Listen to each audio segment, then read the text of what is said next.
Hey everybody, Jen Quammen here.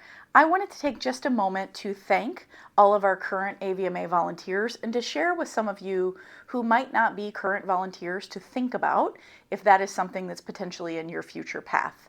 So there are a wide range of opportunities, and those can range from really small micro volunteering, like things like being on the CAN or the Congressional Advocacy Network, up to really more significant volunteer roles like serving on the House or serving on the board of directors. Those certainly involve a bit more of your time. And I think the place I really wanted to think about was sort of our sort of standard or typical place that most volunteers are at, and that is serving on a lot of our councils and committees.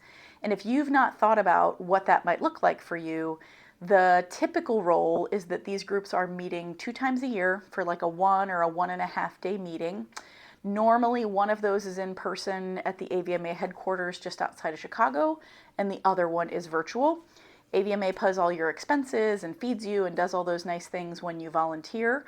And outside of those 2 meetings, there's probably some emails, there may be some conference calls, but I would say for most groups, they might be meeting as infrequently as quarterly, but as frequently as once a month. And so you might be talking about ultimately 4 to 6 meetings per year, most of those being virtual and most of those being several hours long.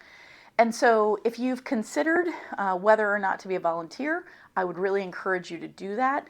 The board of directors appoints a certain number of members to certain committees and certain coalitions. Then there are council members that are selected by the AVMA House of Delegates. There are a few other paths to getting onto different volunteer groups. But if you've never sat back and thought, where is a place for me? There can be very, very niche groups, things like the Aquatic Medicine Committee. They do very, very fine-tuned work compared to what I do in small animal, sort of more general practice.